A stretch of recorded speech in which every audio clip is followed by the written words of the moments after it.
नमस्कार। आज आप दोस्तों से चलिए आज हम फिर से लाए हैं देश और दुनिया की तमाम छोटी बड़ी ब्रेकिंग न्यूज। तो खबरों को स्टार्ट करने से पहले एक छोटी सी रिक्वेस्ट है दोस्तों, अगर आप चैनल पर नए आए हैं तो चैनल को सब्सक्राइब कर ले और नोटिफिकेशन को भी ऑन कर ले और साथ में वीडियो को एक लाइक जरूर कर ले और वीडियो को अपने दोस्तों में ज़्यादा से ज़्यादा शेयर कीजिए। तो चलिए बढ़ते हैं खबरों की ओर।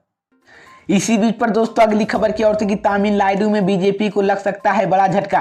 एआईएमडीएमके अलग होने की चर्चा। 2024 के चुनाव में नए गठबंधन का किया ऐलान। मोदी अमित शाह की बड़ी मुश्किलें। जी हां दोस्तों, आपको बता दी ये बड़ी खबर सामने निकल कर आई दोस्तों कि तमिलनाडु में सत्ता में आने का सपना देख रही बीजेपी को जल्द ही करारा झटका लग सकता है, क्योंकि 2019 के लोकसभा और 2021 के विधानसभा चुनाव में हार के बाद एएमके ने अब राज्य में प्रशासनिक बने रहने के लिए नई राजनीति पर काम कर रही है, जिसमें बीजेपी को छोड़ने पर विचार हो रहा है। दरअसल इसके पीछे बीजेपी के हालिया कदम, जिसमें एएमके अनुसूचित महसूस कर रही है कि हाल के एक बयान के पूर्व मुख्यमंत्री और एएमके के लिए आंतरिक महासचिव एडी पहाड़ी के प्रस्थान के केंद्रीय गृह मंत्री अमित शाह पर राज्य के नजदीक दौरे पर थे। उन्होंने मिलने से कोई आवश्यकता नहीं थी। हालांकि उन्होंने विपक्षी नेता के रूप में तमिलनाडु यात्रा के दौरान प्रधानमंत्री नरेंद्र मोदी से मुलाकात की है।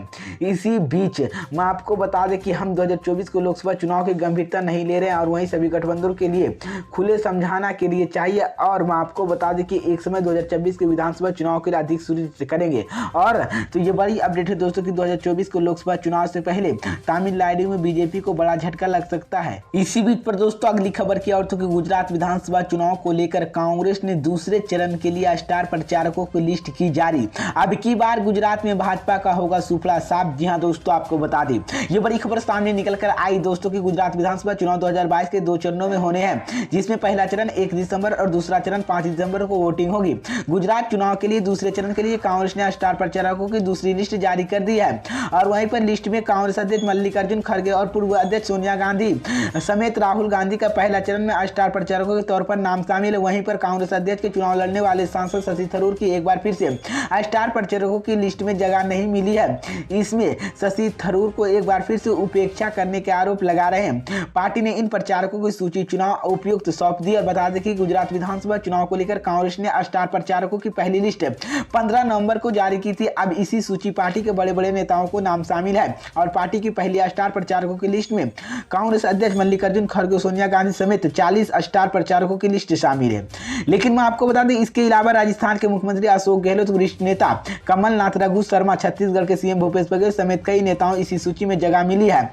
इसमें से राजस्थान के मुख्यमंत्री अशोक गहलोत को भी स्टार प्रचारकों होंगे और निचले लिस्ट जारी की गई है, जिसमें पहले और दूसरे राउंड के होने के बाद 8 दिसंबर को चुनाव नतीजे आएंगे और इसी दिन हिमाचल प्रदेश चुनाव नतीजा का भी ऐलान किया जाएगा।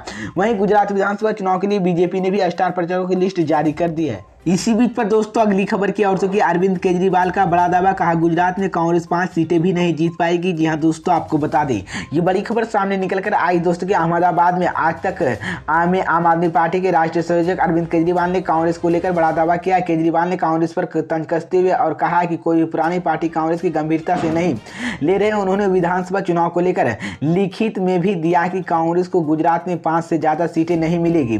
बता दें कि इससे पहले पंजाब चुनाव के असम समय में अरविंद केजरीवाल के 5 फाइटेड पर लीक कर दिया गया था। उन्होंने भविष्यवाणी की थी और साबित किया था कि केजरीवाल ने जब इसके बारे में सवाल किया गया तो उन्होंने फिर से लिखित में देने के लिए कागज को अलग कर लिया और कहा कि केजरीवाल ने कहा कि गुजरात में कांग्रेस 5 सीटें भी नहीं जीत पाएगी। और केजरीवाल ने कांग्रेस को लेकर सवाल किया तो उन्होंने कहा कि हाथ में एक कागज और कलम निकाली के लिखित और भविष्यवाणी कर दी जाए कि कांग्रेस 2024 के में होने वाले गुजरात में 5 सीटें भी नहीं जीत पाएगी। उन्होंने 2024 के आम आदमी चुनाव के बारे में भी बयान दिया और कहा कि 2024 तो बहुत दूर बात है कि आइए और सिर्फ गुजरात पर चर्चा करें। गुजरात में कांग्रेस के वोट काटने पर अरविंद केजरीवाल की कमी आई है। इसी बीच में आपको बता दें कि केजरीवाल ने दिल्ली के प्रदूषण पर भी बयान दिया है। उन्होंने कहा कि दिल्ली में प्रदूषण को रोकने के लिए बड़े स्तर पर काम कर चल रहा है अगले 1 साल में, जिसमें से उन्होंने बहुत चेंज देखने को मिला है। दिल्ली में प्रदूषण बहुत ज़्यादा है और मैं मानता हूँ कि हम इस पर प्रॉब्लम सोल्व करने के लिए काम कर रहे हैं। इस बीच तो ये बड़ी अपडेट है दोस्तों। इसी बीच पर दोस्तों अगली खबर की और तो कि गुजरात विधानसभा चुनाव को लेकर बीजेपी अध्यक्ष जेपी नड्डा का बड़ा ऐलान। जी हां दोस्तों, आपको बता दें ये बड़ी खबर सामने निकल कर आई दोस्तों की बीजेपी के अध्यक्ष जगत प्रकाश नड्डा ने भारत जोड़ो यात्रा को लेकर शुक्रवार को कांग्रेस नेता राहुल गांधी पर निशाना साधा और आरोप लगाया कि विपक्षी दल के सिर्फ तोड़ सकता है, जोड़ नहीं सकता है।